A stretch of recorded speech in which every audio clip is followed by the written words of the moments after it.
కావచ్చు, మహిళలు కావచ్చు, పిల్లలు కావచ్చు, పెద్దలు కావచ్చు, అందరూ కూడా కోదిన సంవత్సర ఉగాది శుభాకాంక్షలు మనస్ఫూర్తిగా తెలియజేస్తా ఉన్నాను. జై హింద్, జై Congress. Komatireddy Padmakar working president, Congress party, Karimnagar జిల్లా. రాణి రుద్రమ గారు నిన్న గౌరవ మంత్రివర్యులైన పొన్నం ప్రభాకర్ గారి పైన చేసిన అనుచిత వ్యాఖ్యల్ని మేము తీవ్రంగా ఖండిస్తున్నాము. మొదట రాణి రుద్రమ గారు నీ స్థాయి ఏందో తెలుసుకొని ఫస్ట్ మీరు మాట్లాడండి. ఇష్టం వచ్చినట్టు మాట్లాడితే ఎవరు ఇక్కడ ఊరుకునేది? ఫస్ట్ మీ స్థాయిని తెలుసుకొని మీరు మాట్లాడవలసిందిగా హెచ్చరిస్తూ, ఇంకొకసారి పొన్నం ప్రభాకర్ గారి గురించి మాట్లాడే అర్హత కూడా మీకు లేదు. ఫస్ట్ పొన్నం ప్రభాకర్ గారు ఆ రోజు తెలంగాణ తీసుకురావడంలో కీలక పాత్ర పోషించిన వ్యక్తి. ఆయన గత ఎంపీగా ఉన్నప్పుడు 5 సంవత్సరాలు చేసిన పనులు ఇప్పటికీ కూడా మనం లైవ్లో కనబడతాయి. అదే బండి సంజయ్ గారు 5 సంవత్సరాలు ఉన్నప్పుడు ఎక్కడైనా ఏదైనా ప్రత్యేకమైన నిధుల నుంచి ఏదైనా కరీంనగర్ జిల్లాకి తీసుకొచ్చింది ఎక్కడైనా దాఖలాలు ఉన్నాయా? చూపియండి. 5 సంవత్సరాల నుంచి బండి సంజయ్ గారు ఎక్కడున్నారు? ఏ గ్రామాన్ని తిరిగిండ్రు? ఏ కార్యకర్తకి ఎక్కడైనా అందుబాటులో ఉన్నారా? ఇప్పుడు ఎలక్షన్లు వచ్చినాయి కాబట్టి మళ్ళీ వచ్చిండ్రు.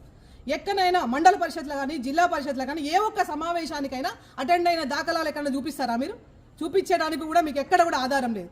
అంతేకాకుండా వేములవాడ దేవస్థానాన్ని కానీ కొండగట్టు దేవస్థానాన్ని కానీ కేంద్రం నుంచి ఏమైనా నిధులు తీసుకొచ్చిండ్రా? అంతేకాకుండా నిన్న బండి సంజయ్ గారు కరీంనగర్ జిల్లాకి 12,000 కోట్ల రూపాయలు తీసుకొచ్చిందని చెప్పిండు. మేము ఎక్కడైనా మేము చర్చకు సిద్ధం. మీరు సిద్ధంగా ఉన్నారా? దీన్ని మేము మీకు సవాల్ విస్తున్నా. ఇంకొక విషయం కూడా, నిన్న మాట్లాడుతూ ప్రభాకర్ అన్న గారు ప్రెస్టేషన్తో ఉన్నారని ఒక వర్డ్ తీసుకున్నారు.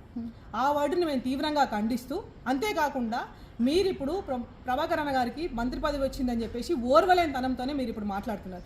ఇంకొకసారి ప్రభాకర్ అన్న గారి గురించి మీరు మాట్లాడితే కరీంనగర్ జిల్లాలోనే మేము మహిళా కాంగ్రెస్ తరఫున మిమ్మల్ని తరిమి కొడతామని చెప్పేసి కూడా హెచ్చరిస్తున్నాను.